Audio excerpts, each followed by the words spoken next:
Hello everyone, I hope you're doing well today.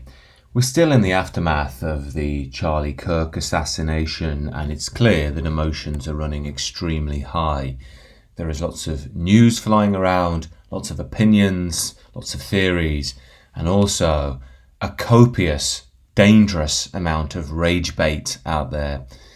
And I thought this is the perfect time to explore how damaging this rage bait can be, why it's there, and how this can be, as most things always are when they're a challenge, an opportunity for us to evolve. Now, you've probably seen it yourself, especially if you've gone on X. It is on YouTube and Instagram to an extent, but Twitter's the worst. And this is because the algorithm plays into shocking content. Now, we can say, well, look, this is poor of human beings to click on this stuff, but I just see it as human nature. Same with YouTube thumbnail. If you're going to have a guy that says a sober analysis of politics in the 21st century, or a man screaming saying, this is the end, 99 people out of 100 are going to click on the this is the end video. And yeah, that's terrible for political discourse and analysis, but it's where we're at, it's where we are as a species. I think the best thing you can do is understand it and try and do what you can to weave in a little more sense in between. However, the point that I'm making here is there's something very, very powerful going on. And there are massive opportunities for us to learn about our world, about the situation the West is in. One of the things just off the top that I've noticed, which is, well, there's two things on both sides. On the left, and I mean the more radical left here, not all the left, you're getting these people who are mocking Charlie Kirk and saying, well, he didn't have empathy, so I won't have empathy for him. And this is such an interesting statement because it really, again, comes to the end of the liberal project. We're essentially fallen back into total chaos and to a lower nature of human beings. Because if you think about something at the very heart of the Western tradition, you know, the Christ teaching that forgive them for they know not what they do. Now, that's terribly misunderstood. So just forget about your own interpretations for that for now, because I think it's broadly misunderstood that. But the point I'm making is all spiritual greats are aware that if you stay trapped in a dualistic mentality where you just want to destroy the enemy, everything gets destroyed. You know, a sort of Shakespeare's Romeo and Juliet motif. You know, it just will never end until you're all dead. What Christ is talking to is something beyond that. It's not saying there shouldn't be justice. That's not what it's saying. But it is saying that if you cannot see beyond that level, you're always going to be stuck in it. And this is something that I've warned about for a while on the channel, as of many other commenters. This idea about empathy on the left, it's become a god, you know. And as I've said many times, empathy, when it's not counterbalanced with justice, leads to chaos. And that's where we are now. And that's why you get these seemingly tolerant, loving people who view someone else as not tolerant and loving, and they believe it's absolutely okay for that person to be assassinated and killed. And it's out of control. But the point I'm getting to here is we have to understand this is what happens when you divorce yourself from a richer understanding of your moral and spiritual tradition. You know, the supposed tolerant ones have now become exactly what they push against, because again, they've lost their spiritual center, if you will. Now, on the right, I totally understand there is an outpouring of grief and anger at the moment. It's normal to be deeply upset by recent events. But I think we always have to be careful because there's a wild sense of justice and anger that comes out. People don't care, you just want action. And at that point, you are ripe for manipulation. I know a lot of people don't want to hear that, but it's true. It's why I said yesterday, I couldn't find the tweet of who said it because he does deserve credit, but someone on Twitter said, you know, we need hearts of fire, minds of ice. And that's exactly right. Because if you don't have that, you're not going to get the justice. You just get wild anger, which leads to more trouble for you and everyone else down the line.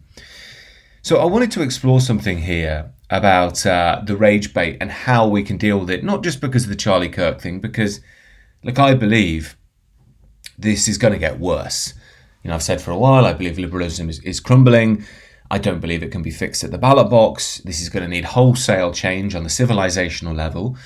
And the reality is, at least in my view, things have to sink to such a low level that the average person feels the sting. For now, you can still turn off the news, you can ignore it all, you can listen to the BBC talking heads saying how Charlie Kirk, well, you know, we do disagree with political violence, but he did say some very extreme things. So, you know, live by the sword, die by the sword. You know, that's the sort of line they're insinuating. And enough people just will still get pulled away to that. The point is that so many people will still just get on with their lives, and there has to be a long-term degradation. Many people I know are pushed over the line already, but it's not about the people that are already there. It's the critical mass that matters. And that's going to be a process. So we are going to see more terrible things. And I think it will pay to be prepared in how to deal with these, as well as modern algorithms. Because the reality is that I know what it's like when you go online and you see stuff that's just so enraging. It's the most crass, cruel, twisted stuff. It's demonic. And it is like this at the moment with the Charlie Kirk stuff, where you have, people laughing. I will play some stuff in a minute to show you what they mean. I'll turn the audio off because I don't want to rage bait you. But the point is, we have to know how to deal with this. Now, in time, I think we will win, because I think, there are elements of the left and even the mainstream liberals that are really showing themselves up over this whole fiasco, and they will again in the future. But the point that I think I have to get to is, if we're getting excessively annoyed to the point where you're in a mood with your family, you're going to work angry, you're leaving your experience online, and you've got all this venom inside of you, that's not good. You're being taken over by something. And I don't say that as a smarty pants. I know what it's like. I've been locked in it myself. And I even think at times I've been addicted to the anger rush of social media, the dopamine. And I think that plays on us all, if we're really honest. It's why when you look at everyone tweeting, they're tweeting every 10 minutes. Sometimes I read these people and think, God, take a break. Get away from it. Go for a walk in nature. You'd be surprised how better you'll feel. And this leads to the illusion of a solution by being angry. Of course, it doesn't tend to create a solution. It tends to create more problems. But as I say, the point here is the rage bait is designed for people to have power over you. And I don't think we should be granting that power at all. And I think it does demand a certain spiritual stillness, which you can gain pretty easily in order to deal with it. If you're switching on your social media without implementing your armor, you're just not woken up to the reality of the modern world, because it's going to eat you alive. You need to wear your spiritual armor before you go on modern social media these days. I know it sounds a bit grand, but it's true. And then once you have that, you can deal with what's there a lot easier and know when to leave it as well. But if you don't, the algorithm will get you, and it will just twist your brain and drive you absolutely nuts. But anyway, I'm going to leave some of these videos playing of these nutcases who basically are making a mockery of Charlie Kirk and his death. And I want to say, before we enter here, just take a breath, leave your ego at the door. This is a test for us all to see if we can start to process this in a different way. Because when we get angry, it's exactly what these folks want. This is why they're doing this. And the world is going to get worse. So we need to be ready to deal with rage bait and take the role of the archetypal male elder, in my view. Be able to handle it. This is very much the topics I was speaking about on the sister channel. But I think it's worth talking about here, because it's it is spiritual personal development stuff, but I think it's so prevalent at the moment. I'll talk about it on the main channel. But the first idea here is you neutrally are still. Nothing is affecting you, and then the noise of the world comes in, and we actually let it in. We don't know we do. We let it in, and it upsets us, and we're taken away from our peace. In spiritual language, that means you're taken away from the peace of God, or your true masculine energy, or whatever else. But the point is, your neutral nature is just peace. And then this noise comes in, and we don't know how to handle it a lot of the time. We don't even know it's coming in.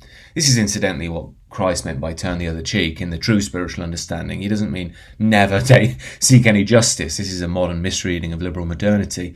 He means when you get attacked by these demonic forces, let them through, let them by, don't grab onto them, because they'll just eat you alive.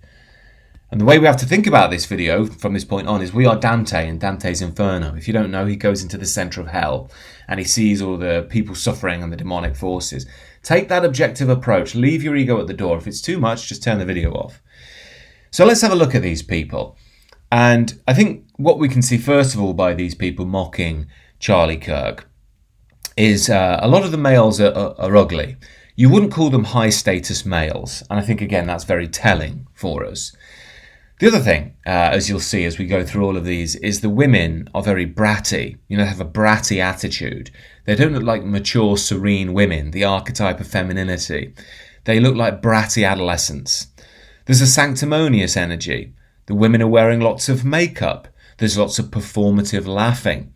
There's weird facial expressions, performative dancing. Overall, like I say, there's almost an adolescent energy to all of this. And my point here is that these are clearly not adults. I mean, they're of young adult age, but you can see spiritually they haven't quite developed fully.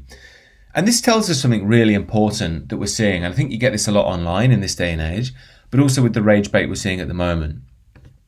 These people are trying to say like, haha, I don't care about Charlie Kirk. But in a sense, they're not really serious about that, because why they're doing this is to wind you up. That's why they're smiling.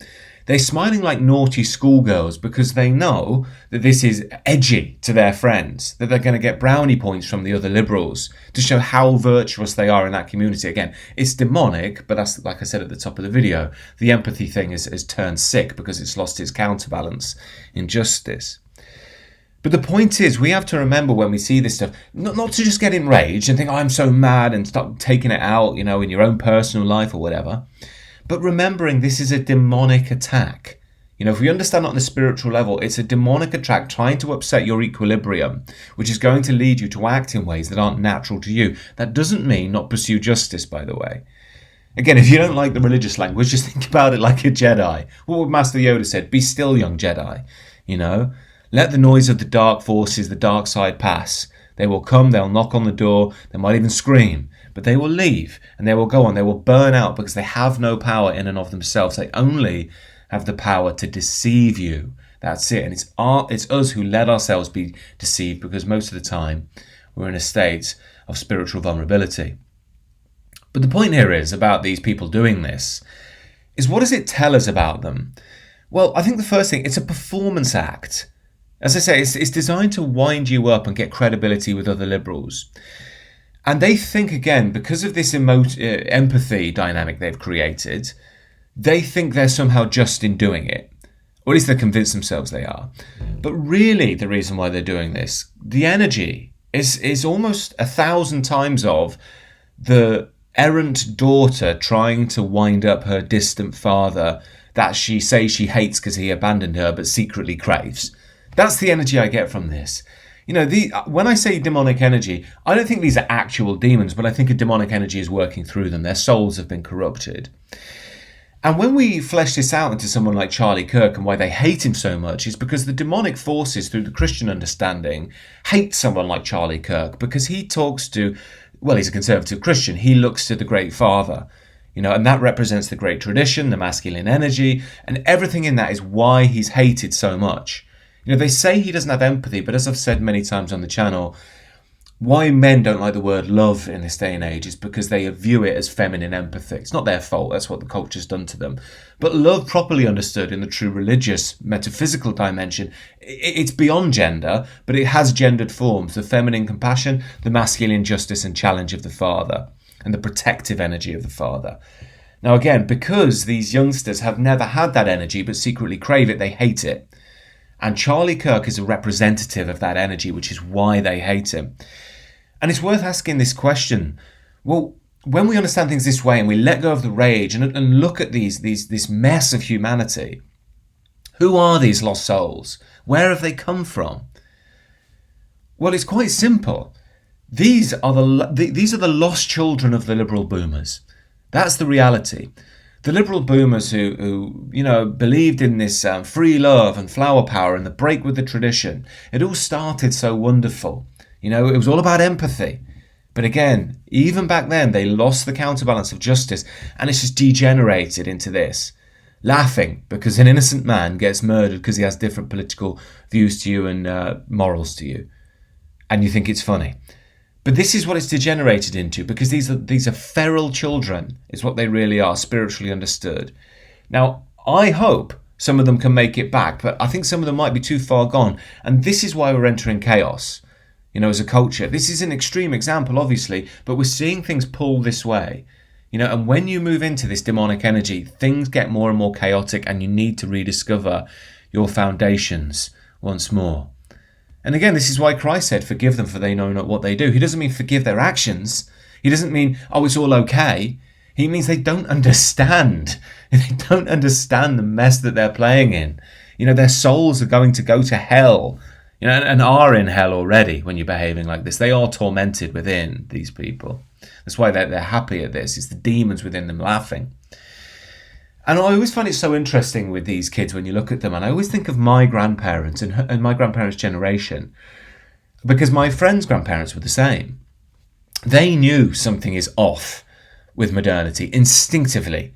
Instinctively, they knew it was off. And that's because, in my view, they still had a connection to the tradition. It might have been waning at that point, but they still had that faint connection with the idea of values, loyalty to family, traditional gender roles, children being observant towards their parents, parents being loyal to their children, community, nation, God.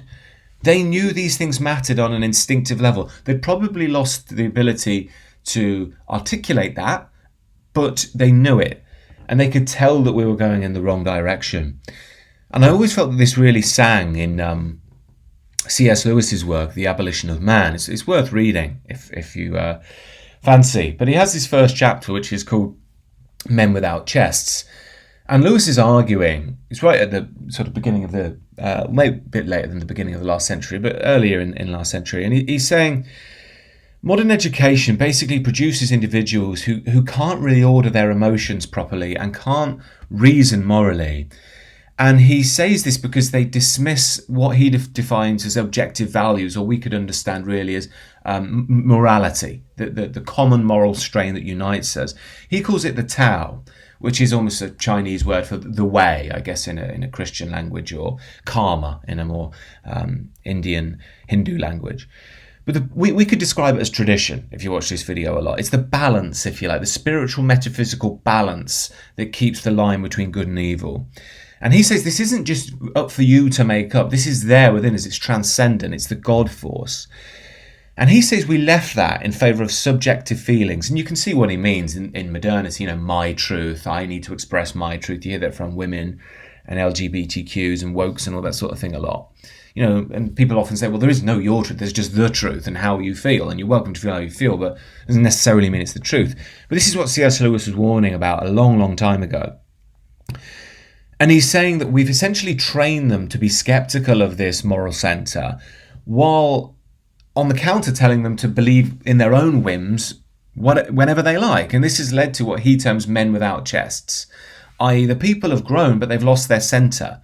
They've lost their moral core, and now there's nothing to govern them. And that means, of course, when you apply that on a civilizational level, it means that we're just losing our balance as humanity. And this is why I do call it demonic. Now, I know I often say we have to be careful of labeling things as evil, but I think it is true that when things are distant from God, they become demonic. Or if you don't believe in God, just see it as the moral center, the balance of life. Once we move away from that, you'll find things get chaotic, and this is the problem with the empathy stuff. When it's all you have to be is empathy, and if you're not empathetic enough, you deserve to be killed, you've lost the pole of justice. And this is the problem. You're not going to get empathy then. It's going to get sick and twisted. So the reality that I wanted to get to in this video has been the reality before the Charlie Kirk shooting happened, and it's going to be the reality long after. And that's that we're in a spiritual war.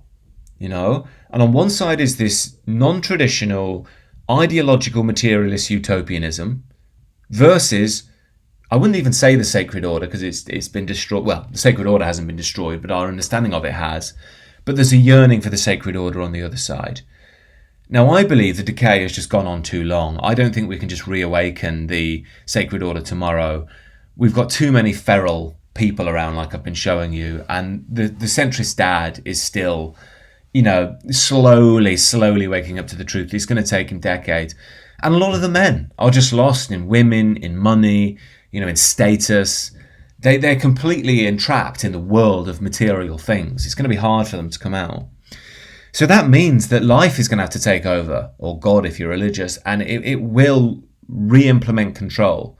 Like nature does, it will heal things over, and it will lead to a death and rebirth type situation, which is what I've said for a while. It's what I believe is coming for the West. It will take decades, this. It is going to get worse. And I do believe that, it will keep collapsing. Basically, we need to get to the point where Western man, en masse, accepts that we're at this point where we're all feeling the sting. That's the only thing that's going to drive him into action. And at the moment, still so many people think that the ground is going to be stable if we just have another Tony Blair or get Nigel Farage in. It's not going to work. We are at a civilizational moment. It needs to go right down to the bottom now.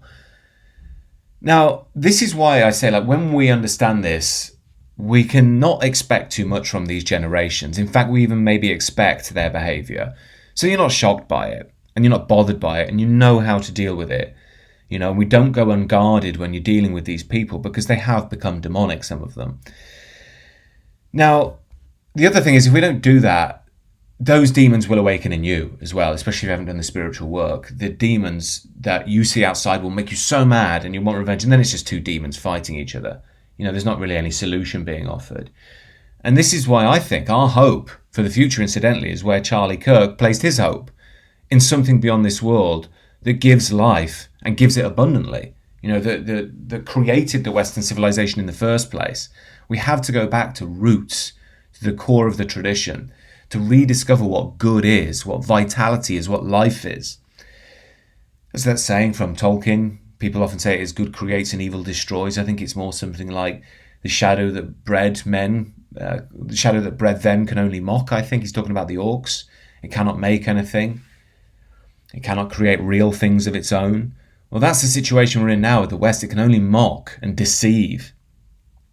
But where we have to go to is coming back to that still spiritual center where we don't fear, where we can see the demonic forces coming and you can respond to them in kind and know how to deal with them. That's not a dereliction of acting with justice or saying that we shouldn't take any action. It's the opposite. It's saying we should be still and be able to take right corrective action rather than wild, haphazard action, which just leads to more trouble and will easily get you taken out by the system, which is waiting for that. What we need is correct action, aligned with the sacred order. Still, move as one, or at least a core nucleus of male elders who are deep, wise, know how to deal with these feral children, won't be perturbed by them. But again, like Dante going through hell with Virgil, just see these are just screaming souls. It's all they are. And it's only through this understanding, in my view, that we evolve. And if we don't, we're just going to degenerate. And as I say, I think these are more themes for the sister channel, so if you are interested in that, do check it out down below. You can also join the Substack if you like. But I do believe this is vital right now and in the future as well for Western man and Western civilization. So do take your time, Don't get lost in anger. Don't believe everything you're seeing online. Don't let these demonic forces get to you. They're just lost children with lost souls being abused by demons themselves. They don't even know it. They think it's funny. But anyway, these are just my thoughts. Do let me know what you think down below. Do consider subscribing to the channel if you're new.